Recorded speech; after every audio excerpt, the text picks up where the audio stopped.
আল্লাহ তাআলা কোরআনুল কারীমের সূরাতুল মুলক এই সূরার প্রথম দিকেই আল্লাহ তাআলা বলেন আল্লাযী খালাকাল মাউতা ওয়াল হায়াতা লিয়াবলুয়াকুম আইয়ুকুম আহসানু আমালা। আল্লাহ বলেন তিনি আল্লাহ কে? বলে আল্লাযী খালাকাল মাউতা ওয়াল হায়াত, যিনি মৃত্যু এবং জীবন সৃষ্টি করেছেন। প্রশ্ন করলাম, ও মালিক, আপনি কেন মৃত্যু এবং জীবন সৃষ্টি করলেন? মালিক কেমন যেন প্রশ্ন করার আগেই জবাব দিয়ে বলে লিয়াবলুয়াকুম, এই মৃত্যু এবং জীবন সৃষ্টি করেছি তোমাদের পরীক্ষা করার জন্য। আবার জিজ্ঞাসা করতে চাই, মালিক কি পরীক্ষা করবেন? বলে আইয়ুকুম আহসানু আমালা, বান্দা মৃত্যু এবং জীবন সৃষ্টি করে তোমাদের পরীক্ষা করতে চাই যে তোমাদের মধ্যে কার আমল কত সুন্দর। তাহলে আল্লাহ তাআলা বেশি ইবাদত চান না, কি ইবাদত চান বলেন? সুন্দর ইবাদত।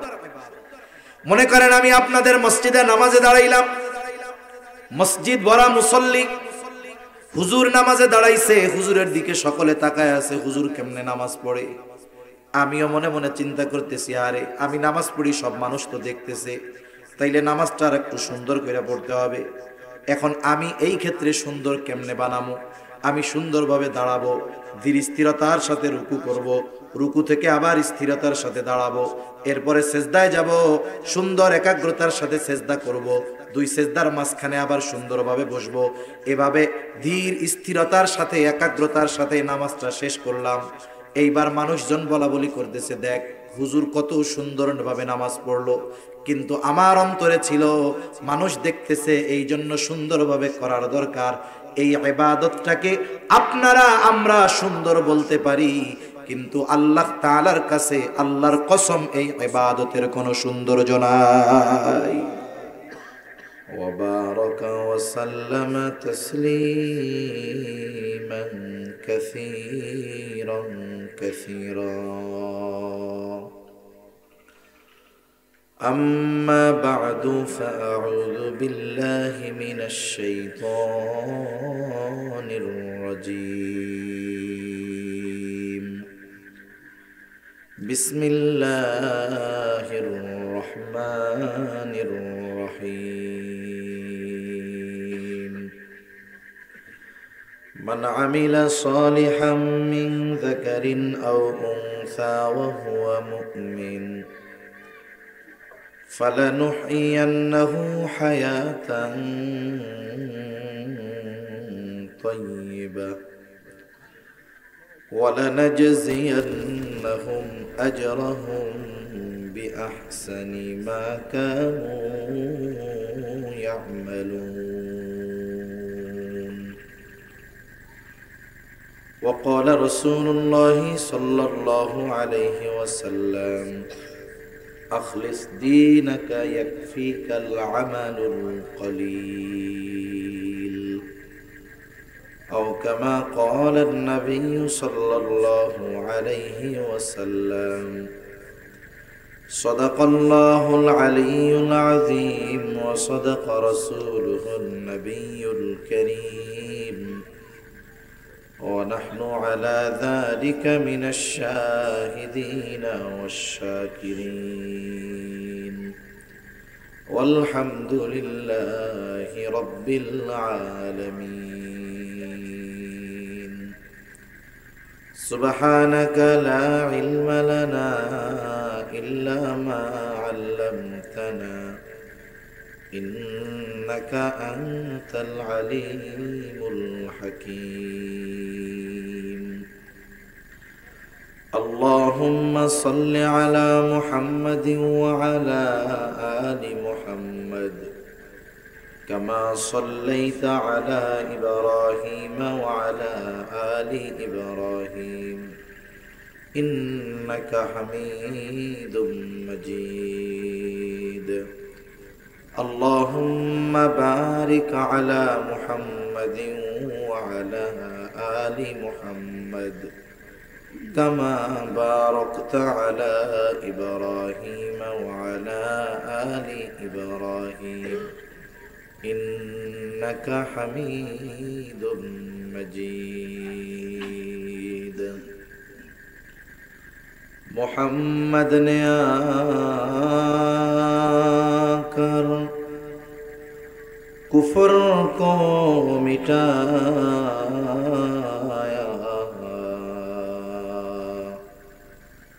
कुफर को मिटाकर सदाकत को बताया। बलगल उला बिकमालिही कशफत दुजा बिजमालिही हसनत जमीअ खिसालिही सल्लु अलैहि व आलिहि।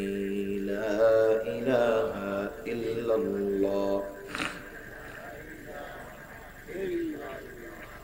ला इलाहा इल्लल्लाह ला इलाहा इल्लल्लाह ला इलाहा इल्लल्लाह मुहम्मदुर रसूलुल्लाह सल्लल्लाहु अलैहि वसल्लम। আলহামদুলিল্লাহ, ঐতিহ্যবাহী পিরোজপুর জেলার অন্তর্গত জুজখোলা জবর আমল গ্রামবাসীর উদ্যোগে আয়োজিত তৃতীয় বার্ষিক তাফসীরুল কোরআন মাহফিলের সম্মানিত শ্রদ্ধেয় সভাপতি আলহাজ শেখ আব্দুল কাইয়ুম সাহেব, প্রধান অতিথি বিশেষ অতিথিবৃন্দ সহ সম্মানিত শ্রদ্ধেয় উলামায়ে কেরাম, সামনে উপস্থিত মুরব্বিয়ানে কেরাম, সমবয়সী যুবক বন্ধু, স্নেহের ছোট ভাই এবং পর্দার অন্তরালে অবস্থানরতা সম্মানিতা শ্রদ্ধা মা ও বোন, দয়াময় আল্লাহ রাব্বুল আলামিনের দরবারে অগণিত শুকর যে মহান মালিক আমাদের হায়াতে বরকত দিয়ে সুস্থ রেখে এতক্ষণ পর্যন্ত হাফেজ কারি মাওলানা হামিম হুসাইন সাহেব হযরতের সুললিত কণ্ঠে খুবই গুরুত্বপূর্ণ কথা আপনারা শ্রবণ করতেছিলেন। আমিও আপনাদের খেদমতে কিছু কথা পেশ করবার লক্ষ্যে পবিত্র কোরআনুল কারীমের সূরাতুন নাহল থেকে ৯৭ নম্বর আয়াত আপনাদের খেদমতে তিলাওয়াত করেছি ও রাসূল আকরাম সাল্লাল্লাহু আলাইহি ওয়াসাল্লামের অগণিত হাদিস থেকে একটা হাদিস পাঠ করেছি। আল্লাহ তাআলার কাছে তৌফিক চাই, আল্লাহ তাআলা কিছু কথা আমাকে আপনাদের খেদমতে বলার মতো সুযোগ দান করেন, যে কথাগুলো আমাদের সবার দুনিয়া এবং আখিরাতের জন্য কল্যাণকর হয়। সকলে বলি আমিন। আজকে আরবি মাসের কয় তারিখ আপনাদের জানা আছে? বলতে পারেন? হ্যাঁ, একজন কয় 15, একজন কয় 16, আজকে 17 তারিখ। কয় তারিখ? একটু জোরে বলেন না, কয় তারিখ? আরবি তারিখগুলো জানলে কোনো লস আছে? এখন দেখেন, আমি জিজ্ঞাসা করলাম, আপনারা যদি কিছু মানুষ তারিখটা বলতে পারতেন তাইলে আমার কিছু কথা বলা লাগতো না। যেহেতু আপনাদের কারোরই ঠিক হইল না, তাইলে আমার কিছু না বইলেও আর উপায় নাই। অনেক সময় ওয়াইজ একটা বিষয় দেওয়া হয়, অথচ দেখেন শবে বরাতের হিসাব আমরা সবাই করছি। কমপক্ষে শবে বরাতের আগে তারিখগুলো না জানা থাকলেও পরের থেকে হিসাব থাকা উচিত ছিল। আরবি মাসের 15 তারিখ আরবি তারিখ শেষ হয় সূর্যাস্তের মাধ্যমে। একটা শেষ তো আর একটা শুরু। তাহলে শবে বরাত যেই রাতটা লাইলাতুন নিসফে মিন শাবান, এর রজনীটা হলো 15ই শাবান, সূর্যাস্ত থেকে 15 তারিখ শুরু। তাহলে আজকে সূর্যাস্তের সাথে সাথে 16 তারিখ বিদায় নিয়েছে, 17 তারিখ এখন চলতেছে। আমরা আমাদের উচিত হলো, আল্লাহ রাসূল সাল্লাল্লাহু আলাইহি ওয়াসাল্লাম বলেছেন, আহসু হিলালা শাবান লিরমাদান, তোমরা রমজানের প্রস্তুতির জন্য শাবানের চাঁদের গণনা করো। এই চাঁদ গণনা করার দ্বারা সওয়াব অর্জিত হয়। কেন? নবীজি গণনা করতে বলছেন। কি জন্য? বলে রমজানের প্রস্তুতির জন্য। যখন এ দুনিয়াতে কোনো বিগ বিগ ইভেন্ট হয়, বড় ইভেন্টগুলো হয়, ফুটবল খেলা, ক্রিকেট খেলা, তারপরে বিশ্ব অলিম্পিক, এগুলো জায়েজ না জায়েজ পরের হিসাব। আমি যেটা বোঝানোর জন্য বলতেছি সেটা আমার বোঝানোর উদ্দেশ্য। যখন বিশ্বকাপ ফুটবল খেলার বাকি হলো 100 দিন, ফুটবল খেলার কথা কেন বলি?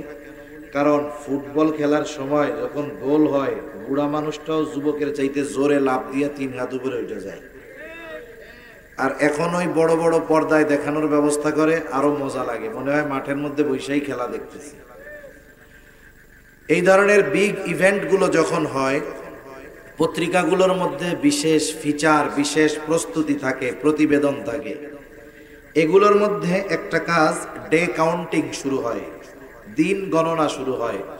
যখন থেকে খেলার বাকি থাকে 100 দিন, পত্রিকার পাশে একবারে ফার্স্ট পেজে প্রথম পাতায় একটা গোল চিহ্ন দিয়ে লেখা থাকে, বিশ্বকাপ ফুটবল আর মাত্র 100 দিন। এরকম কি দেখছেন আপনারা কেউ? যারা পত্রিকা পড়ছেন তারা দেখবেন। এরপরে পরের দিন একদিন কমে লেখা থাকে আর মাত্র 99 দিন। এইভাবে এক একটা দিন যায়। আর যারা ফুটবল প্রেমী, যে যেই দেশের সমর্থক, ওই দেশের পতাকা, ওই দেশের প্লেয়ারের জার্সি, পতাকা বাড়িতে লাগানো, ছাদে লাগানো, গাছে লাগানো, এরপরে নিজে জার্সি বানানো, সাথে সাথে ওই প্লেয়ারের চুলের স্টাইল কি, সব সে আস্তে আস্তে প্রস্তুতি গ্রহণ করে। যখন খেলা নিকটবর্তী হয়, তার মধ্যে এক ধরনের আবেগ, এক ধরনের উচ্ছ্বাস, এক ধরনের উত্তেজনা পরিলক্ষিত হয়। ঠিক কিনা বলেন? একজন একজনরে বলে, দোস্ত খেলা কিন্তু আর মাত্র একদিন আছে। এরপরে যখন খেলা শুরু হয়, তার মধ্যে একটা টান টান উত্তেজনা ভাব থাকে। যখন তার প্রিয় দলের খেলা হয়, আরো উত্তেজনা বেশি থাকে। তাহলে বোঝা গেল কি, ডে কাউন্টিং এর দ্বারা একটা মানুষের মধ্যে যেই দিবসটাকে কেন্দ্র করে দিন গণনা হচ্ছে, এটা গণনা করার কারণে তার মধ্যে এক ধরনের একটা প্রভাব বিস্তার করে। আমি আর একটু সহজের জন্য বুঝাই। বলেন তো, মানুষজন কি এই দেশে করোনার সময় মরছে নাকি প্রত্যেক দিনই মরে? আমাদের দেশে দৈনিক হিসাব অনুযায়ী 3000 থেকে 3200 মানুষ মারা যায়। প্রত্যেক দিন 3000 থেকে 3200 মানুষ মারা যায়। করোনার সময় যখন মানুষ 10 জন মারা যাইত, প্রত্যেক খবরে বলা হইতো আজকে করোনায় আক্রান্ত হয়ে 10 জন মারা গেছে। আজকে করোনায় আক্রান্ত মৃত্যুর সংখ্যা 12, 14, 15, 20। বলেন কই 3500, কই 20 জন? এত তুলনা করারই সুযোগ নাই। কিন্তু ওই সময় মৃত্যুর সংখ্যাটা যদিও কম, কিন্তু বারবার বলার কারণে আপনাদের কি মনে হইতো জানি না, আমার মনে হইতো আমি মরলে করোনাতেই মরবো। এমনি মরার কথা ভুলে গেছিলাম, কিন্তু করোনায় মরার কথা আমার চিন্তা বেশি আসতো। আমি তো ফেরেশতা না, মানুষ। কেন? বলে এই রোগে মৃত্যুর সংখ্যাটা বারবার আমাদের সামনে আনার কারণে, ওই যে বারবার বলার কারণে যে মগজ, মস্তিষ্ক, চিন্তায় ওইটা ঢুকে গেছে, ওটার প্রভাব আমার গোটা অঙ্গের মধ্যে, অন্তরের মধ্যে বিস্তার লাভ করছে। ঠিক কিনা বলেন? যদি খবর এরকম হইতো, প্রত্যেক জেলার মৃত্যুর খবর জানানো হইতো যে আজকে পিরোজপুর জেলায় 220 জন মারা গেছে, ডেলি যদি এই খবর প্রচার করতো, পিরোজপুরের মানুষ নয় গোটা দেশের মানুষ আল্লাহর ওলি হয়ে যেত। তখন তার মধ্যে ভয় চিন্তা আসতো, আরে বাবা, আমার জেলায় 220 জন আজকে মরছে, কালকেও তো 200-250 মরতে পারে, আল্লাহ রে, কালকে যদি আমি মরে যাই। তাহলে দেখেন, এই যে হিসাব রাখার কারণে কি হয়, যেটা বোঝাতে চাচ্ছি আমি, যে মৃত্যুর হিসাব, করোনায় মারা গেছে 10 জন, 15, 20, 25 জন প্রতিনিয়ত আমাদের জানানোর কারণে এইটার একটা প্রভাব আমাদের উপরে আসছে, আমাদের গোটা লাইফের মধ্যে আসছে, আমাদের পরিবারের মধ্যে আসছে, আমাদের চিন্তা কর্মের মধ্যে আসছে। বিশ্বকাপ ফুটবলের গণনা যখন করে, যারা খেলা বুঝে, খেলা দেখে, খেলা প্রেমী, এদের মধ্যে একটা প্রভাব আসে, এদের মধ্যে একটা উচ্ছ্বাস আছে, এদের মধ্যে একটা ফিল কাজ করে।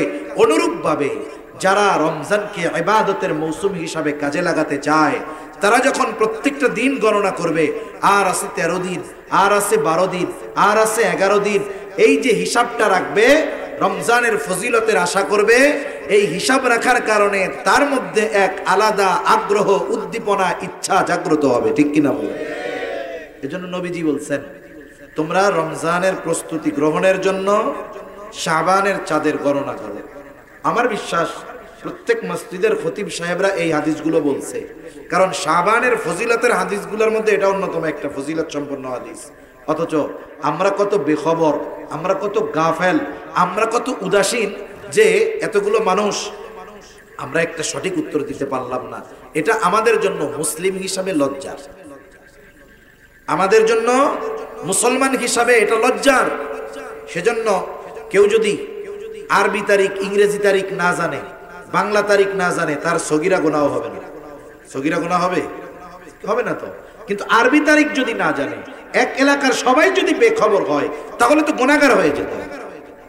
বলেন তো ইসলামের ভিত্তি কয়টা? জোরে বলেন না, কয়টা? এখন চিন্তা করবেন, একটু আগে হুজুর কত সুন্দর সুন্দর কথা বললো, সঙ্গীত শুনাইলো, এই হুজুর আইসা দেখি ঘুষা মারতেছে কেন? সব ধরনের বিষয় দরকার, এটা আমাদের জীবনের প্রয়োজনীয় বিষয়। মানুষের জন্য বৈধ ভালো লাগার বিষয়গুলোও বৈধ, আবার এই বিষয়গুলো প্রয়োজনীয় বিষয়। ইসলামের ভিত্তি কয়টা বলেন তো? 5টি। এর মধ্যে অন্যতম একটি ভিত্তি, অন্যতম একটি রুকন, এটা হলো সিয়াম তথা রোজা, যেটা সামনে আসতেছে। ইসলামের 5টি ভিত্তির একটি হলো রোজা। বলেন তো, রোজা কি ইংরেজি তারিখ হিসাবে রাখা হয়, বাংলা তারিখ হিসাবে রাখা হয়, নাকি চন্দ্র তারিখ হিসাবে রাখা হয়? তাহলে একটা দেশের সবাই যদি এই তারিখের ব্যাপারে বেখবর হয়ে যায়, দেখা যাবে কোন দিক দিয়ে রোজা পার হয়ে যাচ্ছে টেরও পাবে না, ঠিক কিনা বলেন?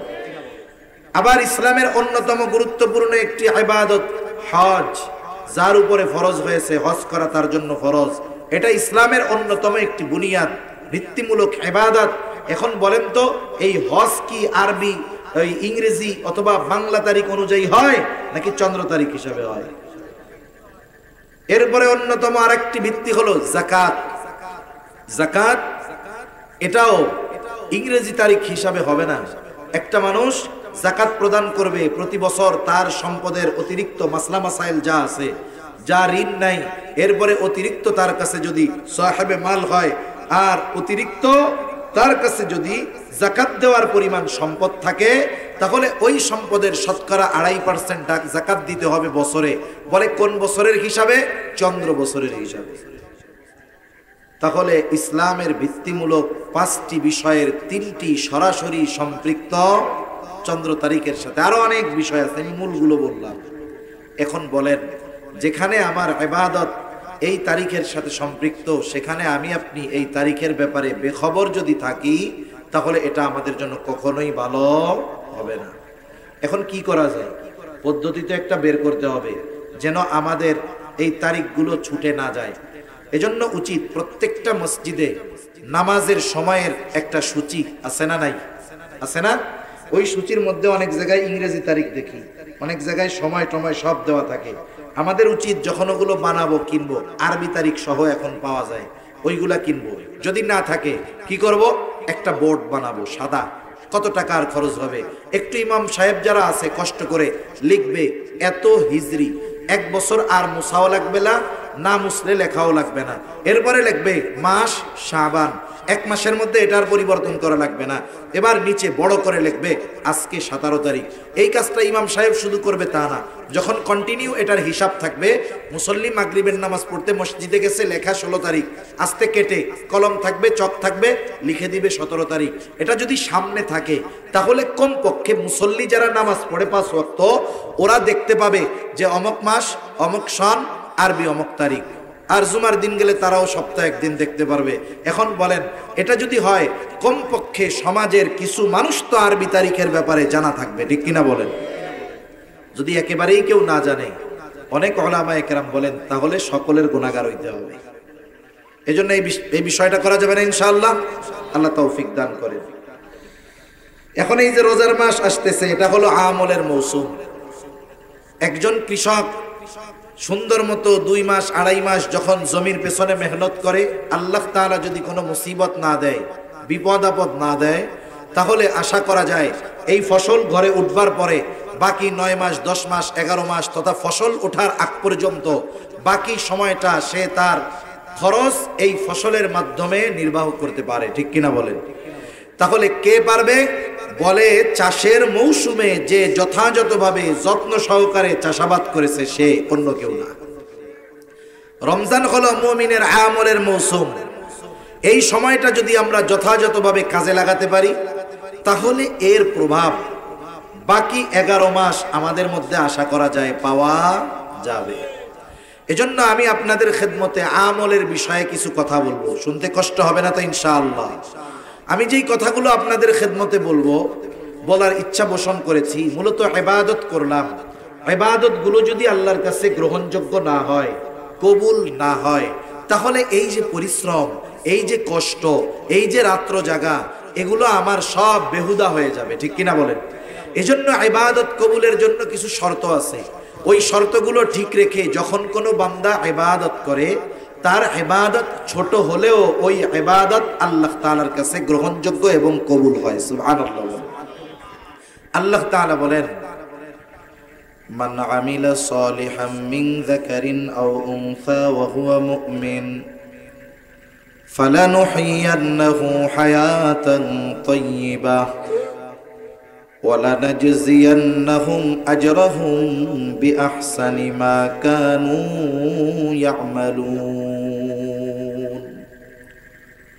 আল্লাহ রাব্বুল আলামিন বলেন, মান আমিলা সালিহাম মিন যাকারিন আও উনসা, যে আমলে সালেহ করে নারী অথবা পুরুষ, ওয়া হুয়া মুমিন, আর সে ঈমানদার, তথা ঈমানদার নারী অথবা পুরুষ সে যেই হোক, যখন আমলে সালেহ করে, আল্লাহ তাআলা বলেন তার এই আমলে সালেহের প্রতিদানটা আল্লাহ তাআলা দুই ধরনের দেয়। আমলে সালেহ ঈমান সহ আমলের প্রতিদান, প্রথম ধরনের প্রতিদান আল্লাহ তাআলা তাকে দুনিয়ায় দেন, দ্বিতীয় ধরনের প্রতিদান আল্লাহ তাআলা আখিরাতে দেন। শর্ত কি? প্রথমে তার ঈমান ঠিক থাকতে হবে, এরপরে আমলে সালেহ করতে হবে। ঈমান কেন প্রথম শর্ত? বলে যার ঈমান নাই তার আমলের কোনো দাম আল্লাহ তাআলার কাছে নাই। ঈমানবিহীন ভালো কাজ, তাহলে দুনিয়ায় যারা বেঈমান ভালো কাজ করে, এদের ভালো কাজ কি হবে? এদের ভালো কাজের কিছু বিনিময় আল্লাহ তাআলা দুনিয়াতে দিয়ে দিবে, কিন্তু আখিরাতে এদের জন্য কিছু থাকবে না। কেউ যদি তার আমলের দ্বারা দুনিয়া এবং আখিরাত উভয় জাহানের প্রতিদান আশা করে, তাহলে নিঃসন্দেহে তাকে এক নম্বরে ঈমানদার হতে হবে। কি হতে হবে বলেন? ঈমানদার হতে হবে। এরপরে সে আমল করবে, তবে আমলটা শুধু আমল হলে হবে না, আমলে সালেহ হতে হবে। এখন আমল আর আমলে সালেহ এই দুটোর মধ্যে তফাৎ কি? একটা হলো আমল আর একটা হলো আমলে সালেহ।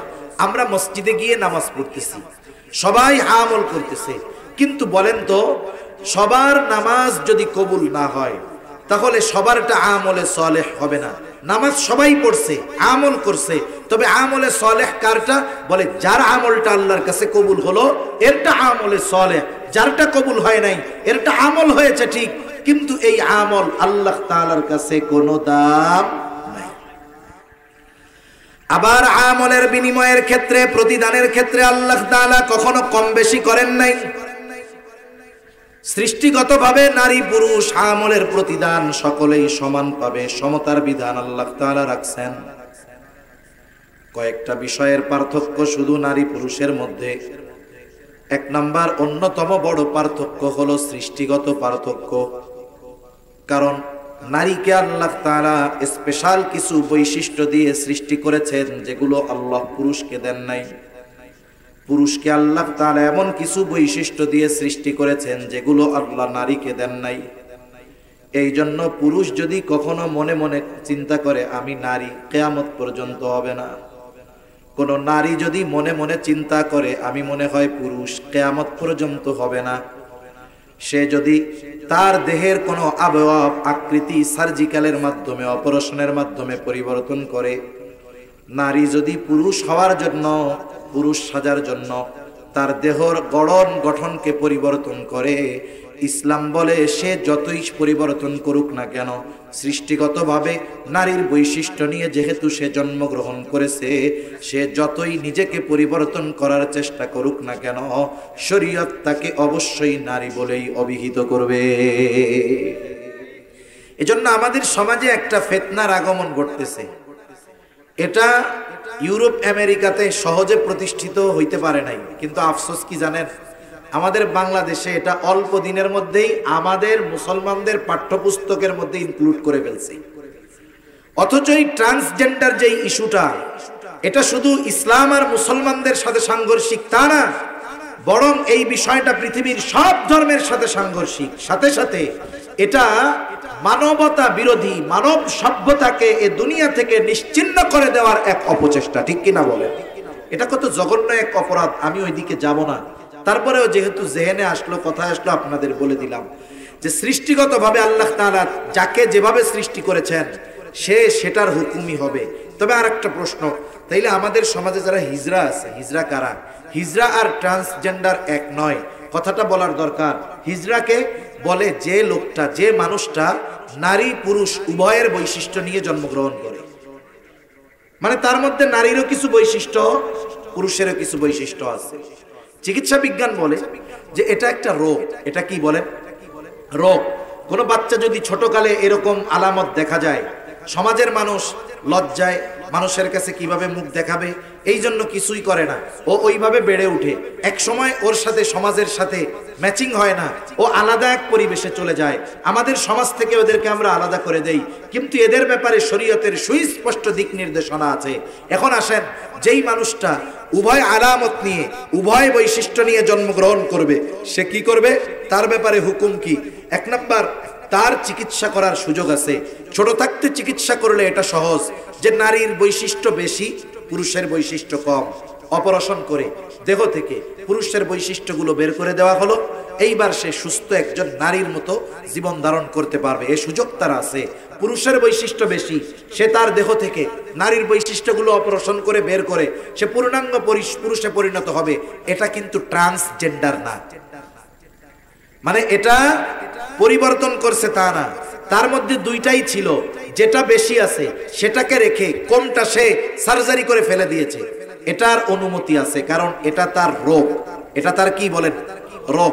এখন একজন অপারেশন করে নাই, তাহলে তাকে কোনটা ধরবো, পুরুষ না নারী? ইসলাম বলে যার মধ্যে নারীর বৈশিষ্ট্য বেশি পাওয়া যাবে, যেই হিজলার মধ্যে, ও নারীর যেই হুকুম শরীয়তে ও পরিপূর্ণ নারীর হুকুমের অন্তর্ভুক্ত হবে। যার মধ্যে পুরুষের বৈশিষ্ট্য বেশি, সে পুরুষের ব্যাপারে যেই হুকুম, তার ব্যাপারে হুবহু একই হুকুম হবে। আর সে যদি পুরুষ বৈশিষ্ট্য বেশি, নারীর বৈশিষ্ট্য ফেলে দিয়ে পরিপূর্ণভাবে পুরুষের বৈশিষ্ট্য ধারণ করে, এটা ট্রান্সজেন্ডার হবে না। ট্রান্সজেন্ডারকে বলে 100% পুরুষের বৈশিষ্ট্য নিয়ে জন্মগ্রহণ করছে, কয়দিন পরে বড় হয়েছে, এখন বলতেছে আমি মনে হয় মহিলারে। এটার কোনো সুযোগ আছে? ও যদি অপারেশন করে ওই বেটা পুরো নারীর মতো আকৃতি নেয়, তাও ইসলাম বলে ও কি হবে বলেন? পুরুষই থাকবে, নারী হবে না। কোন নারী যদি সব কেটে ছেটে ফেলে দিয়ে সে যদি পুরুষের আকৃতি ধারণ করে, ইসলাম বলে সে কখনো পুরুষ হবে না। আল্লাহ না করুন এটা যদি সমাজে সয়লাভ হয়ে যায়, তাহলে সমকামিতার প্রসার ঘটে যাবে দেশের মধ্যে। এখন ইসলাম বলে নারী যতই নিজেকে পরিবর্তন করুক সে পুরুষ হবে না, পুরুষ যতই নিজেকে পরিবর্তন করুক নারী হবে না। এখন মনে করেন রাষ্ট্র আইন করে দিল, অনুমতি দিয়ে দিল যে হ্যাঁ, তুমি যেহেতু নিজেরে নারী মনে করো, তুমি তাইলে পুরুষ না, তুমি নারী থাকো। এখন এই নারীর বিবাহ দেওয়া হবে, ওর তো আসলে নারী না, ওরে স্বীকৃতি দিছে নারী, ট্রান্সজেন্ডার। এখন বিবাহ দিবে একটা পুরুষের সাথে, আর শরীয়ত বলে ওই নারী সাজছে যে ও আসলে শরীয়তের হুকুমে পুরুষ। এখন নারীর বেশভূষা ধরছে, ওকে বিবাহ দেওয়া হলো একটা পুরুষের সাথে। এখানে বংশ বিস্তার হবে না, এখানে ছেলে মেয়ে হবে না, কারণ সৃষ্টিগতভাবে আল্লাহ তাআলা গর্ভধারণের যোগ্যতা দান করে, এটা ওই ট্রান্সজেন্ডার নারীর মধ্যেও থাকে না। এখন বলেন, এখানে যদি প্রথমত বিবাহ দেওয়া হয়, শরীয়তের হুকুম অনুযায়ী বিবাহ হবে পুরুষের সাথে পুরুষের, ঠিক কিনা বলেন? কত বড় এক জঘন্য পাপ ইজিভাবে সমাজে ঘটবে। আবার কি হবে? দ্বিতীয়, যেহেতু ও বাচ্চা ধারণে সক্ষম নয়, কিয়ামত পর্যন্ত ওর বাচ্চা হবে না, মানব সভ্যতার ইতি ঘটবে এমন এক অপকর্ম অপরাধের মাধ্যমে। এজন্য এই বিষয়গুলোর ব্যাপারে সমাজের সর্বশ্রেণীর মানুষ, কোনো দলের কথা নয়, এইটা কোনো ধর্মের কথা নয়, এটা প্রত্যেকটা সুস্থ মস্তিষ্কের মানুষ যারা এই বিষয়গুলোর ব্যাপারে প্রতিবাদী হয়ে ওঠা দরকার, ঠিক কিনা বলেন?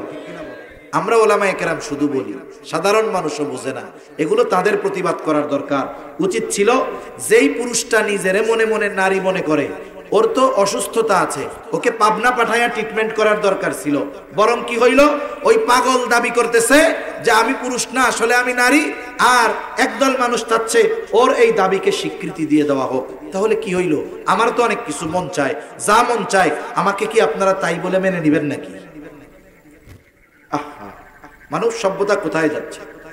এ তো এইটা আরো জঘন্য কি জানেন? আরো জঘন্য, কোন মানুষ যদি মনে করে যে আমি পুরুষ হিসাবে জন্মগ্রহণ করছে, ও যদি নিজেকে শুধু নারী না, ও যদি মনে মনে মনে করে যে আমি নারীও না পুরুষও না, আমি মনে হয় কুত্তা। কথা বুঝতে পারছেন? আমি মনে হয় কুকুর, তাইলে তাকে কুকুর হিসাবে স্বীকৃতি দিতে হবে। নাউজুবিল্লাহ বললেন না? আপনারা হয়তো দেখছেন, এই কারণে অনেক ইউরোপিয়ান আমেরিকান ওই পাশ্চাত্য সভ্যতার মানুষগুলো নিজের আকৃতিকে পরিবর্তন করে কুত্তার মতো নাক মুখ বানায় নিছে। দেখেন নাই আপনারা? এগুলো চিন্তা করতে পারতেছেন এটা মানব সভ্যতার জন্য কত ক্ষতিকারক একটা দিক? অথচ এই বিষয়ে আমাদের দল মত নির্বিশেষে, একেবারে সব ধর্মমত নির্বিশেষে সকল সচেতন মানুষদের প্রতিবাদী হওয়ার দরকার ছিল, ঠিক কিনা বলেন? কিন্তু আফসোস, আমরা প্রতিবাদী না হওয়ার কারণে আমরা হুজুররা ওয়াজে দাওয়াত দেন, মাইকে একটু বকবক করি, একটু মসজিদে বলি। এটা আপনাদের অবস্থাও এরকম যে হুজুর যেটা মসজিদে বলে, যাওয়ার সময় বলে হুজুর যা কইছেন সব আপনার। ওয়াজ মাহফিলের অবস্থা এরকম, হুজুর যা বলে, হুজুর যা বলছেন সব আপনার। এটা না করে যদি আমরা আমাদের কমিউনিটির মধ্যে, সমাজের মধ্যে চিন্তা ভাবনা করতাম যে হুজুর কথাগুলো বলল, চায়ের দোকানে ওই গীবত পরনিন্দা না করে যদি এই কথাগুলো আমরা আলোচনা করতাম, হুজুর কথাগুলো বলল, আসলে তো চিন্তার বিষয়, কি করা যায়, তরুণ যুবক সবাইদেরকে নিয়ে আলোচনা করে আস্তে আস্তে একটা জায়গা থেকে যদি আমরা এই বিষয়গুলোর ব্যাপারে সমাজকে, মানুষকে, জাতিকে সচেতন করতাম, তাহলে একটা সময় হয়তো গোটা দেশ এই বিষয়গুলোর বিরুদ্ধে জাগ্রত হতো, ঠিক কিনা বলেন? কারণ আমরা আমাদের অবস্থার লিমিটেশন আছে, আমরা অনেক সময় কিছু বলতে পারি কিন্তু করার মতো অ্যাবিলিটি সর্বক্ষেত্রে আমাদের নাই। আমাদের হাত পা বাঁধা থাকে, আমরা একটা কথা বলতে গেলে 10 বার হিসাব করে বলতে হয়। একটা কথার কারণে আমাদেরকে কারাগারের মধ্যে চলে যাওয়া লাগতে পারে। কিন্তু আমরা যদি সকলে একত্রিত হই, তাহলে তো এই বিষয়টা আমাদের জন্য প্রতিহত করা, প্রতিবাদ করা এটা সহজ হয়ে যায়, ঠিক কিনা বলেন? কি উচিত ছিল? উচিত ছিল প্রত্যেকটা অভিভাবকের প্রতিবাদ মুখর হওয়া, হোক সে মুসলিম হোক সে অমুসলিম, যে আমি আমার সন্তানকে প্রতিষ্ঠানে ছেলে থেকে মেয়ে হওয়ার জন্য দেই নাই, আমি আমার সন্তানকে প্রতিষ্ঠানে শিক্ষা অর্জন করে একজন ভালো নাগরিকে পরিণত হওয়ার জন্য দিয়েছি, যেখানে এসে আমার সন্তানকে ধর্মবিরোধী হিসাবে গড়ে তোলা হবে, নাস্তিক বানানো হবে, সমকামী বানানো হবে, এই ধরনের প্রতিষ্ঠানে আমরা আমাদের সন্তানদের দিব না। এভাবে যদি সাধারণ অভিভাবকরা প্রতিবাদ মুখর হতো, একটা গুড রেজাল্ট আশা করা যাইত। বিষয়টা হলো কি, আমরা আমাদের দায়িত্ব থেকে আপনাদের কাছে কথাগুলো পৌঁছিয়ে দেই।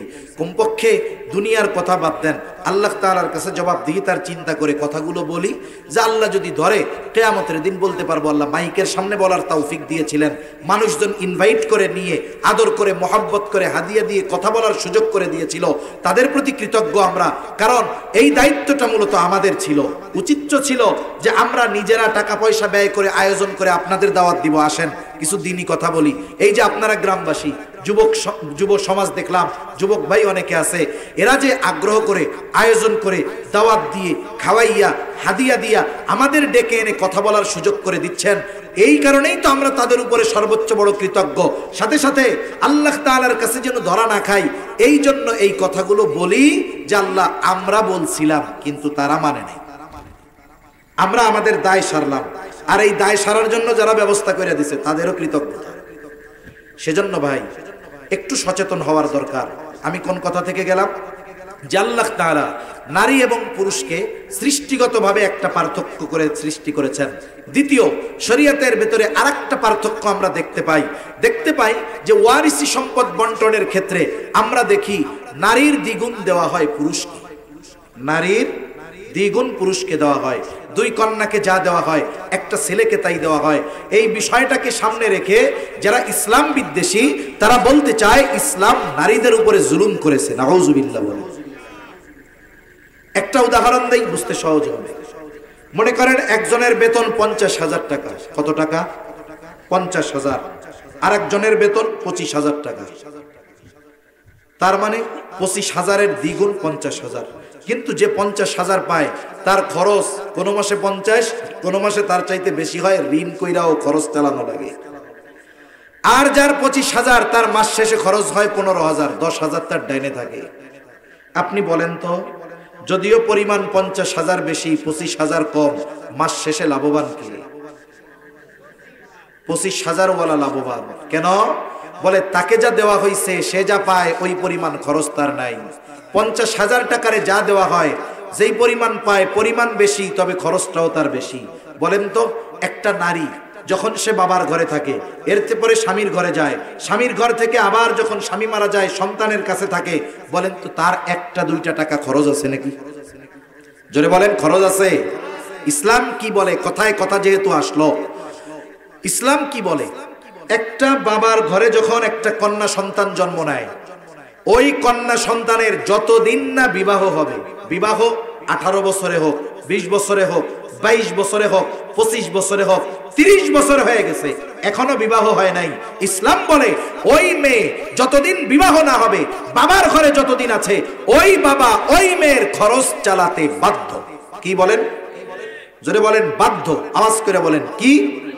যদি 40 বছরেও বিবাহ না হয়, বাবা খরচ চালাইতে। ছেলের ক্ষেত্রে কি হুকুম?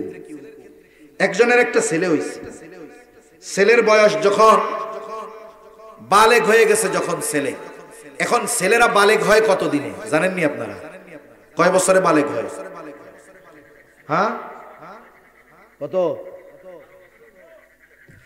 প্রশ্ন করলেই চিন্তা করতেছে হুজুর কি প্রশ্ন করতেছে, হুজুরের ওয়াজ করতে আনছে খালি উল্টা আমাকে আরো জিগায়। এগুলো জানতে হবে। আহাদ্দুল বুলুগ, বালেগ হওয়ার সর্বশেষ সময়সীমা চন্দ্র হিসাবে 15 বছর। কত বছর? এটা কিন্তু সর্বশেষ সময়সীমা, এর আগেও হতে পারে। আর যদি আপনি ইংরেজি হিসাবে ধরেন, তাহলে ইংরেজি হিসাবে 14.5 বছরের একটু বেশি। তার মানে একটা ছেলে 14.5 বছর ইংরেজি তারিখ হিসাবে যখন তার বয়স হবে, সে অটোমেটিকলি বালেগ হয়ে যাবে। এর আগেও সে বালেগ হতে পারে, 12 বছরে হতে পারে, 13 বছরে হতে পারে, 14 বছরে হতে পারে। এখন একটা ছেলে যখন বালেগ হয়ে গেছে, 14.5 বছর তার বয়স, এখন যদি তার বাবা তাকে বলে যে আমি তোমাকে লেখাপড়া করাতে পারবো না, আমি তোমার আর খরচ দিতে পারবো না, তুমি এখন বালেগ হয়ে গেছো, তুমি আমাকে উপার্জন করে খাওয়াইবা, আমি আর তোমার খরচ দিতে পারবো না, বলে বাবার এই অধিকার আছে। তার মানে বাবা ছেলে সন্তানের খরচ চালাইতে বাধ্য কতদিন? বলে বালেগ হওয়ার আগ পর্যন্ত। তার মানে বাবা 14.5 বছরের পরে ছেলের খরচ চালাইতে বাধ্য নয়, বরং বাবা যদি তখন বলে যে সরো তুমি এখন থেকে উপার্জন করে খাওয়াবা, সন্তান উপার্জন করে খাওয়াইতে বাবাকে বাধ্য। 14.5 বছরের পরে বাবা যদি ছেলের জন্য অর্থ ব্যয় করে, লেখাপড়া করায়, এটা সন্তানের প্রতি বাবার এক্সট্রা এক অনুগ্রহ। কিন্তু একটা মেয়ে বালেগ হওয়ার পরে বাবা এ কথা বলতে পারবে না, তোমাকে আমি আর পড়াইতে পারবো না, ঘরে রাখতে পারবো না, তুমি উপার্জন করে নিজের মতো চলো আমারে খাওয়াও। বলেন তো মেয়েকে এই কথা বলার অধিকার বাবার আছে? এখন বলেন, বাবার ঘরে যখন ছেলে আর মেয়ে থাকে, ফ্যাসিলিটি কার বেশি? আরে জোরে বলেন, বেটা মানুষ তো জোরে কওয়ার কথা। কার বেশি? তাহলে বাবা সন্তানের খরচ দিতে বাধ্য কতদিন? বলে 14.5 বছর সর্বোচ্চ। আর মেয়ের খরচ চালাইতে বাধ্য কতদিন? বলে যতদিন বিয়ে না হবে ততদিন। এরপরে আরে জাহান্নামে বসবাস করা সহজ হবে, কিন্তু ওই পরিবেশে বসবাস করা কঠিন, ঠিক কিনা? মানে জাহান্নাম, এটা কথার কথা বললাম। ও বলবে আমি এক জাহান্নামের মধ্যে আছি, এর চাইতে জাহান্নাম মনে হয় ভালো। এখন ওই মেয়ের সাথে ছেলেটার বিবাহ বিচ্ছেদ হলো, এখন এক্ষেত্রে দোষ দেই আমরা কাকে? বলে মেয়ের দোষ। এখন ওই মেয়েটার বিবাহ বিচ্ছেদ হলো, পুনরায় সে কামব্যাক করবে বাবার বাড়িতে, ঠিক না? অনেকে আসার পরে মেয়েটাকে এবার খারাপ দৃষ্টিতে দেখে, বোঝা মনে করে। ইসলাম বলে সুযোগ নাই।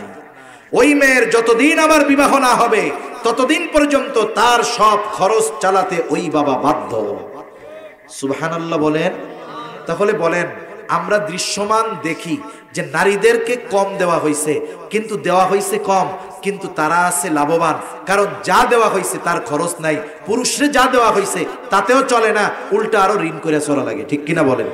এখন বলেন তো, একজন সচেতন মানুষ কি এই কথা বলবে যে ইসলাম নারীকে ঠকিয়েছে? আসলে ইসলাম নারীকে বেশি দিয়েছে, জিতিয়ে দিয়েছে। সম্মানিত সুধী, এই কয়েকটা ক্ষেত্রে ইসলামে নারী পুরুষের একটু তারতম্য মনে হয়, কিন্তু আমলের ক্ষেত্রে এমনটা কখনো হবে না। নামাজ পড়লে পুরুষের সওয়াব বেশি, নারীর সওয়াব কম, এমনটা কখনোই হবে না। বরং ইবাদতের ক্ষেত্রে নারীর যেমন সওয়াব, পুরুষেরও তেমন সওয়াব। শর্ত কি? 1 নাম্বার, নারী হোক আর পুরুষ হোক, 1 নম্বরে হতে হবে ইমানদার। এটা মাস্ট বি, কারণ ইমান যখন থাকবে ওই ভালো কাজের প্রতিদান আল্লাহ দুনিয়ায়ও দিবেন, আখিরাতেও দিবেন। আরেকটা মূলনীতি আমাদের মনে রাখতে হবে, মানুষের কোনো ভালো কাজের পূর্ণ প্রতিদান আল্লাহ দুনিয়ায় দেন না। মানুষের মন্দ কাজের প্রতিদান পরিপূর্ণ দুনিয়ায় আল্লাহ তাআলা দেন না। এজন্য কখন দিবে? আল্লাহ তাআলা বলেন, ওয়া ইন্নামা তুওয়াফাউনা উজুরাকুম ইয়াওমাল কিয়ামাহ। আল্লাহ রাব্বুল আলামিন বলেন, মানুষের কর্মের পূর্ণ প্রতিদান কিয়ামতের দিন দেওয়া হবে। দুনিয়ায় কেউ যদি ভালো কাজ করে, নেকের কাজ করে, তাকে দুনিয়ায় প্রতিদান হিসাবে অতি সামান্য দেওয়া হয়। আখিরাতে তাকে তার ভালো কাজের পূর্ণ প্রতিদান দেওয়া হবে। অনুরূপভাবে যারা দুনিয়ায় মন্দ কাজ করে, গুনার কাজ করে, পাপাচারে লিপ্ত হয়, দুনিয়ায় তাদেরকে এই পাপের কারণে শাস্তি দেওয়া হলেও সেটা অতি সামান্য দেওয়া হয়, কিন্তু ওই পাপ কর্মের পূর্ণ শাস্তি, পূর্ণ প্রতিদান আল্লাহ তাআলা কিয়ামতের দিন দিবে। এখন এই যে রমজান আমলের মৌসুম, আমরা এখানে যারা আছি ইমানদার, মা বোনরা যারা শুনতেছে তারাও হয়তো ইমানদার। এখন আমরা যে নেক আমল করব, এত কষ্ট করে রাত্র জাগরণ করব, 20 রাকাত তারাবি পড়ব, সারাদিন না খায়া থাকবো, কিন্তু কিয়ামতের দিন আমলনামার দিকে যদি তাকায় দেখি আমার রোজাটা কবুল হয় নাই, আমার নামাজটা কবুল হয় নাই, বলেন তো এর চাইতে আফসোসের আর কিছু থাকবে নাকি? এই জন্য যেহেতু ঈমান এনেছি, কয়েকটা শর্ত যদি ঠিক রেখে আমলগুলো করতে পারি, আশা করা যায় ওই শর্তগুলো ঠিক থাকলে আমল যদি অল্প হয়, ওই আমলের উভয় জাহানে প্রতিদান যিনি দিবেন তিনি কে? এখন যদি আমরা আমাদের আমলকে আল্লাহ তাআলার কাছে কবুল করাতে চাই, 1 নাম্বার কম্পালসারি শর্ত হলো ঈমান। 2 নাম্বার যেটা লাগবে সেটার নাম হলো ইখলাস তথা নিয়তের বিশুদ্ধতা। তার মানে আমি এই আমলটা করতেছি কার জন্য, আগে আমাকে এই টার্গেট ফিক্সড করতে হবে। আমি আমলটা কি মানুষকে দেখানোর জন্য করি নাকি আল্লাহকে দেখানোর জন্য করি, এটা আগে ঠিক করতে হবে।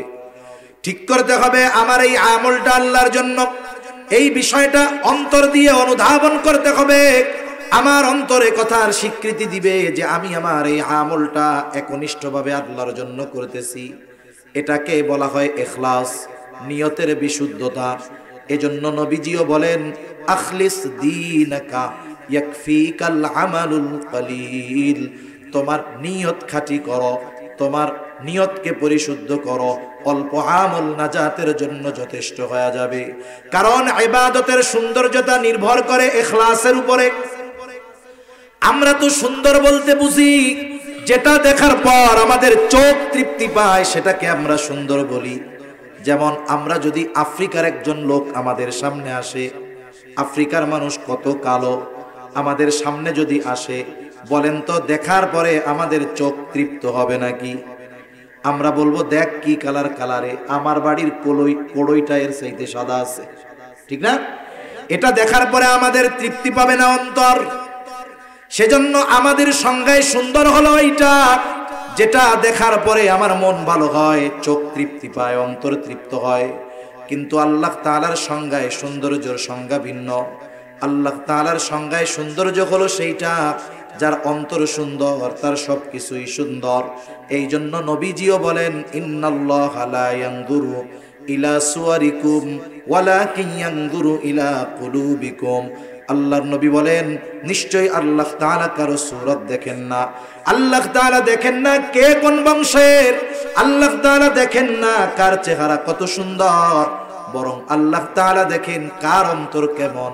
যার অন্তর পরিষ্কার আল্লাহ তাআলার কাছে সে সুন্দর।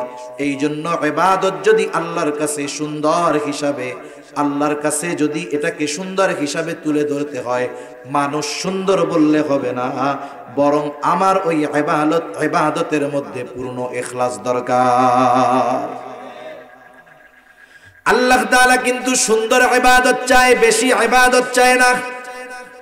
আল্লাহ তাআলা কোরআনুল কারীমের সূরাতুল মুলক, এই সূরার প্রথম দিকেই আল্লাহ তাআলা বলেন, আল্লাযী খালাকাল মাউতা ওয়াল হায়াতা লিয়াবলুয়াকুম আইয়ুকুম আহসানু আমালা। আল্লাহ বলেন তিনি আল্লাহ কে? বলে আল্লাযী খালাকাল মাউতা ওয়াল হায়াত, যিনি মৃত্যু এবং জীবন সৃষ্টি করেছেন। প্রশ্ন করলাম, ও মালিক, আপনি কেন মৃত্যু এবং জীবন সৃষ্টি করলেন? মালিক কেমন যেন প্রশ্ন করার আগেই জবাব দিয়ে বলে লিয়াবলুয়াকুম, এই মৃত্যু এবং জীবন সৃষ্টি করেছি তোমাদের পরীক্ষা করার জন্য। আবার জিজ্ঞাসা করতে চাই, মালিক কি পরীক্ষা করবেন? বলে আইয়ুকুম আহসানু আমালা, বান্দা মৃত্যু এবং জীবন সৃষ্টি করে তোমাদের পরীক্ষা করতে চাই যে তোমাদের মধ্যে কার আমল কত সুন্দর। তাহলে আল্লাহ তাআলা বেশি ইবাদত চান না, কি ইবাদত চান বলেন? সুন্দর ইবাদত। মনে করেন আমি আপনাদের মসজিদে নামাজে দাঁড়াইলাম, মসজিদ ভরা মুসল্লি, হুজুর নামাজে দাঁড়াইছে, হুজুরের দিকে সকলে তাকায় আছে, হুজুর কেমনে নামাজ পড়ে। আমিও মনে মনে চিন্তা করতেছি, আরে আমি নামাজ পড়ি, সব মানুষ তো দেখতেছে, তাইলে নামাজটা আর একটু সুন্দর করে পড়তে হবে। এখন আমি এই ক্ষেত্রে সুন্দর কেমনে বানাবো? আমি সুন্দরভাবে দাঁড়াবো, ধীর স্থিরতার সাথে রুকু করব, রুকু থেকে আবার স্থিরতার সাথে দাঁড়াবো, এরপরে সেজদায় যাব, সুন্দর একাগ্রতার সাথে সেজদা করব, দুই সেজদার মাঝখানে আবার সুন্দরভাবে বসবো। এভাবে ধীর স্থিরতার সাথে একাগ্রতার সাথে নামাজটা শেষ করলাম। এইবার মানুষজন বলা বলি করতেছে, দেখ হুজুর কত সুন্দরভাবে নামাজ পড়লো, কিন্তু আমার অন্তরে ছিল মানুষ দেখতেছে, এই জন্য সুন্দরভাবে করার দরকার। এই ইবাদতটাকে আপনারা আমরা সুন্দর বলতে পারি, কিন্তু আল্লাহ তাআলার কাছে আল্লাহর কসম এই ইবাদতের কোনো সৌন্দর্য নাই। কারণ এই ইবাদতের মধ্যে ইখলাস নাই, আল্লাহকে দেখানোর জন্য করি নাই, এজন্য ওই ইবাদত আল্লাহ তাআলার কাছে কোনো দাম নাই। এজন্য আল্লাহ তাআলা বেশি ইবাদত চান না, সুন্দর ইবাদত চান। আমাদের অতীতের মানুষ সাহাবায়ে কেরাম সুন্দর ইবাদতের কল্যাণে দুনিয়ায় থাকতেই জান্নাতের সুসংবাদ পেয়ে গেছেন। প্রসিদ্ধ একটা হাদিস মুসনাদে আহমদের মধ্যে একাধিকবার বর্ণিত হয়েছে। আব্দুল্লাহ ইবনে আমর ইবনুল আস রাদিয়াল্লাহু তাআলা আন তিনি বলেন, আমরা মসজিদে নববীর মধ্যে বসা ফজরের নামাজের জন্য অপেক্ষা করতেছি। হঠাৎ করে নবীজি বলতেছেন, এখন যেই ব্যক্তি দরজা দিয়ে প্রবেশ করবে সে জান্নাতি। এই ঘোষণা দেওয়ার সাথে সাথে সকলের নজর দরজার দিকে। কে সে সৌভাগ্যবান ব্যক্তি যার ব্যাপারে নবীজি এমন ঘোষণা দিলেন? সকলে তাকায় দেখলো এক ব্যক্তি দরজা দিয়ে ঢুকেছে, দাড়ি বেয়ে বেয়ে এখনো তার অজুর পানি পড়তেছে। সেই ব্যক্তি মসজিদের দরজা দিয়ে নবীজির ঘোষণার পরে প্রবেশ করলো। প্রথম দিন চলে গেল, দ্বিতীয় আরেক দিন নবীজি বলতেছে, এখন ওই একই সময় ফজরের নামাজের পূর্ব মুহূর্তে যে এখন যেই ব্যক্তি দরজা দিয়ে প্রবেশ করবে সে জান্নাতি। আবার উপস্থিত সকলে আগ্রহের সাথে দরজার দিকে তাকাইলো, তাকায় দেখে গতদিন যেই ব্যক্তি যেই অবস্থায় প্রবেশ করেছে নবীজির ঘোষণার পর হুবহু ওই ব্যক্তি ওই অবস্থায় আবার মসজিদে ঢুকেছে। তৃতীয় দিন আবার নবীজি বলতেছেন, এখন যেই ব্যক্তি দরজা দিয়ে প্রবেশ করবে সে জান্নাতি। নবীজির এই ঘোষণার পর আবার সকলে দরজার দিকে তাকায়, কে সে সৌভাগ্যবান ব্যক্তি যে এই ঘোষণার পরে প্রবেশ করবে। তাকায় দেখে বিগত 2 দিন যেই ব্যক্তি প্রবেশ করেছে, প্রবেশ করার সময় তার অবস্থা যেমন ছিল আজকেও তেমন। বলেন তো নবীজি যার ব্যাপারে পরপর 3 দিন জান্নাতি বলে সুসংবাদ দিলেন, এই ব্যক্তি যে জান্নাতি কোনো সন্দেহ আছে নাকি? এ ঘোষণা তো নবীজি দেন নাই, আল্লাহ জানাইছেন জিবরাইল। জিবরাইল আইসা নবীকে জানাইছেন, নবী তখন বলছেন যে ঢুকবে জান্নাতি। আব্দুল্লাহ ইবনে আমর ইবনুল আস পরপর 3 দিন এই ঘোষণার পরে তিনি আগ্রহী হইলেন, উনি যে জান্নাতি কোনো সন্দেহ নাই। এক বর্ণনায় ওই ব্যক্তির নাম বোঝা যায় হযরতে সাদ। আব্দুল্লাহ ইবনে আমর ইবনুল আস ওনাকে গিয়ে বলতেছেন, ভাই আমার একটু বাড়িতে সমস্যা, আমি 3টা রাত আপনার বাড়িতে থাকতে চাই। বলে হ্যাঁ থাকেন, কোনো অসুবিধা নেই, খাবার দাবারের কোনো ব্যবস্থা করা লাগবে না, শুধু এশার নামাজ পড়ে যাব, ফজর পর্যন্ত অবস্থান করব। বলে ঠিক আছে, অসুবিধা নেই। আব্দুল্লাহ ইবনে আমর ইবনুল আস চিন্তা করতেছেন, নিশ্চয়ই এই ব্যক্তি স্পেশাল কোনো আমল করে, আর ওই আমলের কারণে নবীজি তার ব্যাপারে এমন ঘোষণা দিয়েছেন। আর দুনিয়াতে ভালো মানুষ হোক আর মন্দ মানুষ হোক, স্পেশাল কাজ অধিকাংশ সময় তারা রাত্রেই করে। চোর চুরি করে কোন সময়, ডাকাত ডাকাতি করে কোন সময়, মেইন রোডে বাস ঠেক দেয় কোন সময়। এই সব অপকর্মগুলোও যেমন রাত্রে করে, ওই রকম বুজুর্গানে দিন আল্লাহ তাআলার সাথে তাদের সংযোগ স্থাপন রাতের বেলাই করে, ঠিক কিনা বলে? কারণ নীরবে নিভৃতে আল্লাহকে ডাকার মধ্যে একটা মজা আছে। এইবার চলে গেলেন দুইজন এশার নামাজ পড়ে ওনার বাড়িতে, ওনাকে ঘুমোতে দেওয়া হলো। আব্দুল্লাহ ইবনে আমর ইবনুল আস উনি তো ঘুমাইতে যায় নাই, সারা রাত সজাগ থাইকা দেখবে কি করে। উনি দেখলেন ওই ব্যক্তি এশার নামাজ পড়ে ঘরের মধ্যে ঢুকলো, একটু পরে বাতি নিভায়া দিয়া ঘুমায়া পড়ছে। সারা রাত উনি জাগ্রত, কখন ঘুম থেকে উঠে আর কি আমল করে দেখবে। এভাবে অপেক্ষা করতে করতে রাত ফুরিয়ে গেল। মসজিদ থেকে আজানের আওয়াজ, ওই আল্লাহর বান্দা মাত্র ঘুম থেকে উঠলেন, তার মানে এশার নামাজের পর থেকে নিয়ে আরামে আজান পর্যন্ত ঘুমাইছে, তাহাজ্জুদটাও পড়ে নাই। প্রথম দিন চলে গেল, আবার দ্বিতীয় দিন বলে ভাই আজকে রাতটাও থাকতে চাই, কারণ চিন্তা করতেছে হয়তো আজকে কোনো কারণে ঘুম থেকে উঠতে পারে নাই, কালকে হয়তো করবে। এই চিন্তা করে পরের রজনীতেও সারা রাত ওইভাবে সজাগ। আর উনি দরজা আটকায় ঢুকলেন, ভিতরে দরজা আটকায় দিলেন, বাতি নিভায়া ঘুমাইতে চলে গেলেন। এক ঘুমে ফজরের আজান। 2 দিন পার হয়ে গেল, চিন্তা করতেছে রে কি ব্যাপার, আল্লাহর বান্দা দেখি এশা পড়ে ঘুমায় আর ফজরের নামাজের আজান দিলে ঘুম থেকে জাগে। হয়তো কোনো কারণবশত 2 দিন মার গেছে। যেই ব্যক্তি কোনো ধারাবাহিক আমল করে পরপর 3 দিন মার যাওয়ার সম্ভাবনা নাই। এইবার তৃতীয় দিনও বলে একটু থাকতে চাই, তৃতীয় দিন রাতেও একই অবস্থা। ওই আল্লাহর বান্দা এশার নামাজ পড়ে ঘুমায় আর ফজরের আজান দিলে ঘুম থেকে উঠছে।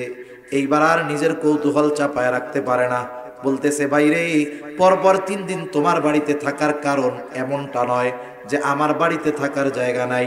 3 দিন তোমার বাড়িতে থাকলাম এই কারণে, তুমি পরপর 3 দিন ফজরের নামাজের পূর্ব মুহূর্তে হঠাৎ করে নবীজি ঘোষণা দিলেন, এখন যেই ব্যক্তি দরজা দিয়ে প্রবেশ করবে সে জান্নাতি। আমরা পরপর 3 দিন দরজার দিকে তাকায় দেখলাম নবীজির এই ঘোষণার পরে যেই ব্যক্তি দরজা দিয়ে প্রবেশ করেছে সেই ব্যক্তি ছিলা তুমি। পরপর 3 দিন তোমার নামে এই ঘোষণা। তা আমি একটু দেখতে আসছিলাম যে তুমি রাত্রে বেলা কি স্পেশাল আমল করো, কিন্তু আয়েশা তো দেখলাম তুমি এশার নামাজ পড়ে ঘুমাও আর ফজরের আজান দিলে উঠো। এইবার লোকটা বলতেছে, আমার ব্যাপারে যদি নবীজি এমন ঘোষণা দিয়ে থাকেন তো আলহামদুলিল্লাহ, এটা আমার জন্য বড় সৌভাগ্যের ব্যাপার। কিন্তু তুমি যেই আশা নিয়ে আমার বাড়িতে রাত্র জাগরণ করেছো এইরকম কোনো কিছু আমার নাই। তবে একটা কাজ আমি করি। কি করো? বলে রাতে যখন বিছানায় শুয়ে যাই, আমি ঘুমানোর আগে আমার অন্তরে যদি কারো প্রতি কোনো বিদ্বেষ থাকে, রাগ থাকে, আমি ওই তাদেরকে ক্ষমা করে দিয়া আমার অন্তরটাকে পরিষ্কার করে ঘুমাতে যাই। বলে এই আমলের জন্যই নবীজি তোমার ব্যাপারে এই ঘোষণা দিচ্ছে, কোনো সন্দেহ নেই। এখন বলেন একজন সাহাবী জান্নাতের ঘোষণা পাইছে আর সে তাহাজ্জুদ পড়ে নাই, এক্সট্রা অন্যান্য নফল নামাজ করে না, কিন্তু কেন পাইল? বলে হৃদয়টা পরিষ্কার, এই জন্য পাইছে। ঠিক কিনা বলেন? এজন্য ইখলাসের দাম বেশি। ইখলাসবিহীন ইবাদতের দাম তো নাই, বরং ইখলাসবিহীন ইবাদত, যেই ইবাদত আল্লাহকে দেখানোর জন্য করা হয় নাই, ওই ইবাদত আখিরাতে জান্নাতে না জাহান্নামে যাওয়ার কারণ হবে। আবু হুরায়রা রাদিয়াল্লাহু তাআলা আনহু থেকে বর্ণিত লম্বা হাদিস, তিনি বলেন রাসূলুল্লাহ সাল্লাল্লাহু আলাইহি ওয়াসাল্লাম বলেছেন, কিয়ামতের দিন সর্বপ্রথম 3 শ্রেণীর মানুষকে হিসাবের জন্য ডাকা হবে। প্রথমে একজন শহীদকে ডাকা হবে। রক্তাক্ত অবস্থায় লোকটা আল্লাহর সামনে হাজির। আল্লাহ তাআলা জিজ্ঞাসা করবেন, তোমার এই অবস্থা কেন? লোকটা বলবে, আল্লাহ, কাফেরদের বিরুদ্ধে যুদ্ধ করতে করতে আমি আমার জীবনটা দিয়ে দিয়েছি। কেন যুদ্ধ করছো? বলে আপনার সন্তুষ্টির জন্য যুদ্ধ করেছি। আল্লাহ তাআলা তখন বলবেন, না বান্দা, তুমি মিথ্যা কথা বলতেছো, আমি আল্লাহ তোমার অন্তরের খবর জানি। তুমি যুদ্ধ করেছো, জিহাদ করেছো, যাতে করে দুনিয়ার মানুষ তোমার বীরত্বের প্রশংসা করে, যাতে করে দুনিয়ার মানুষ তোমাকে বীর বলে, বাহাদুর বলে। তুমি যে উদ্দেশ্যে জিহাদ করেছো দুনিয়ায় তুমি তা পেয়ে গেছো। দুনিয়ার মানুষ তোমাকে বীর বলেছে, বাহাদুর বলেছে, তোমার বীরত্বের প্রশংসা করেছে। সুতরাং আজকে আমি আল্লাহর তরফ থেকে তোমার জন্য কিছু নাই, তুমি চলে যাও, তোমার ঠিকানা হলো চিরস্থায়ী জাহান্নাম। 2 নম্বরে আল্লাহ তাআলা একজন দানবীরকে ডাকবে, জিজ্ঞাসা করবে এত দান করছো কেন? বলে আপনার সন্তুষ্টির জন্য। আল্লাহ তাআলা বলবেন, না বান্দা, তুমি মিথ্যা বলতেছো, তুমি দান করেছো যাতে করে দুনিয়ার মানুষ তোমার দানের প্রশংসা করে, যাতে করে দুনিয়ার মানুষ তোমাকে দানবীর বলে, সমাজ সেবক বলে। এই জন্য আমরা তো বিভিন্ন জায়গায় একটু সফরে আল্লাহ তাআলা নেয়, কত জায়গায় দেখছি দান করছে, নাম না বলার কারণে টাকা ফেরত নিয়ে গেছে।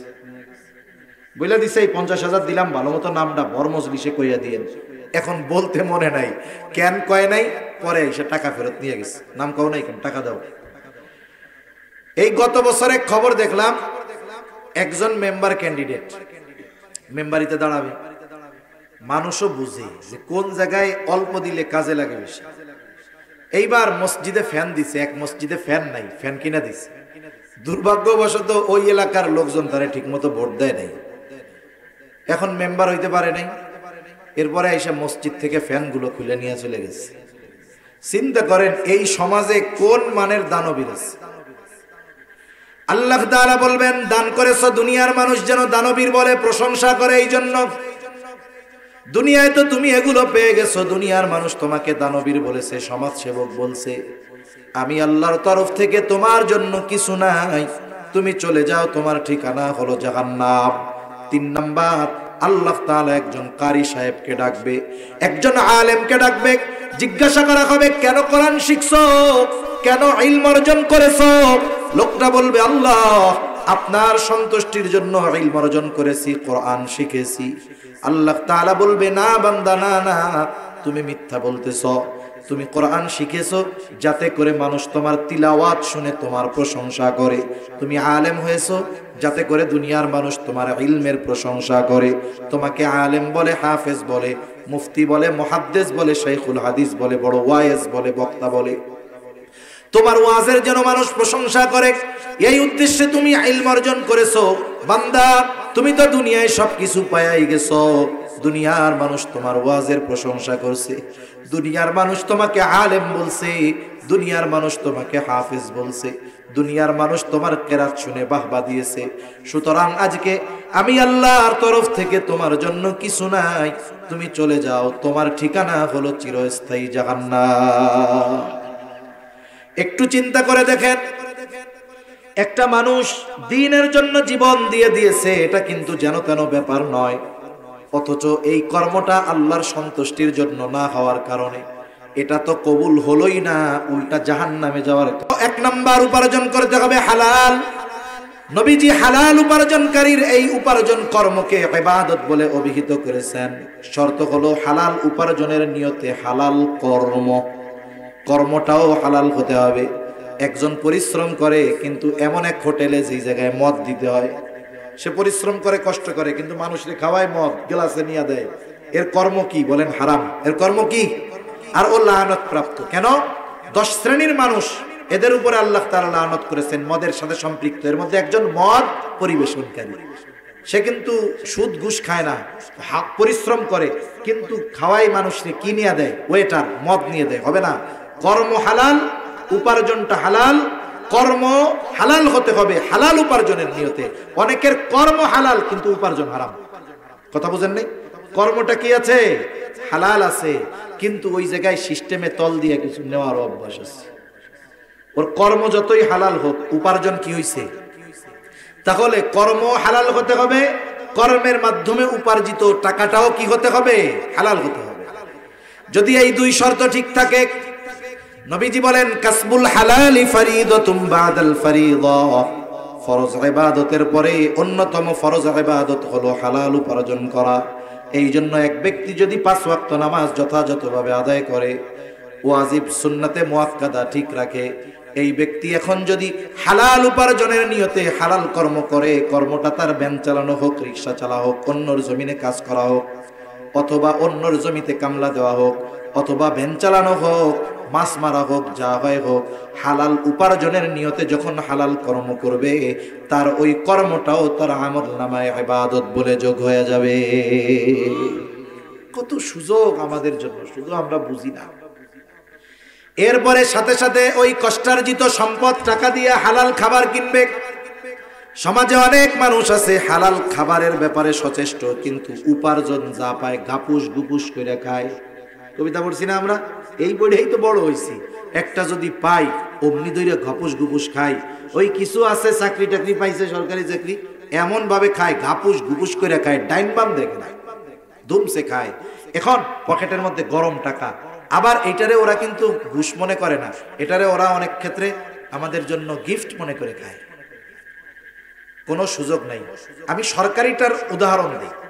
আচ্ছা বলেন তো, আপনাদের এলাকার ভূমি অফিসে একজন ভূমি অফিসার আছে না, ইউনিয়ন পরিষদের, ওনারে ওই জায়গায় দিছে কেন? কিন্তু দিছে কেন?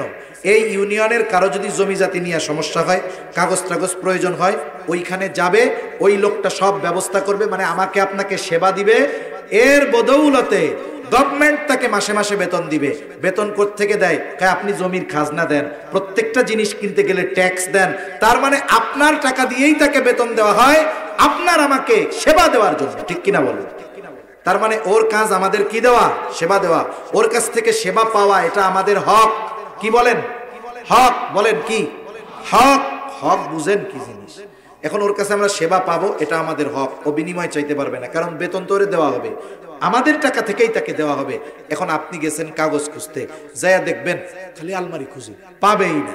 2 ঘন্টা শেষ, আপনারও তো বিরক্তি, সময়ের দাম আছে না, 2 ঘন্টা ধরে খুঁজে পায় না। আপনি বেরোয় গেছেন হাজী সাহেব, আপনারা আরেকজন বলে হাজী সাহেব কেয়ামত পর্যন্ত পাবে না। কেন পাবে না? আপনি তো বুজুর্গ মানুষ, এসব কাম কাজ বুঝেন না। চা পানের টাকা দেন, এমনিই পেয়ে যাবে। এখন আপনি 10 টাকা বের করে দিচ্ছেন, চা 5 টাকা, পান 5 টাকা। বলবে ওরা তো আর ওই বাজারের 4 কাপে চা খায় না, ওরা হলো তাগারিতে করে চা খায়। তার মানে বোঝা গেল ওরা চা পানের নামে 10 টাকা খায় না, কমপক্ষে 1000 টাকা লাগবে। এখন এক্ষেত্রে একটা জিনিস আমাকে আপনাকে বুঝতে হবে। আপনি প্রথমে অফিসে গেছেন, জানেন টাকা না দিলে কাজ হয়তো হবে না, আপনি আগের থেকেই বললেন ভাই এই যে ধরেন 1000 টাকা চা পান খাইয়েন, আমার কাগজটা বাইর করে দেন। আপনি ঘুষ দাতার মধ্যে অন্তর্ভুক্ত হবেন। আল্লাহর নবীজি বলেন আর রাশি ওয়াল মুরতাশি আর রায়েশ, যে ঘুষ দেয়, যে ঘুষ নেয়, যে ঘুষের মধ্যস্থতাকারী, এগুলো সব সমান। এগুলো কি বলেন? সব সমান।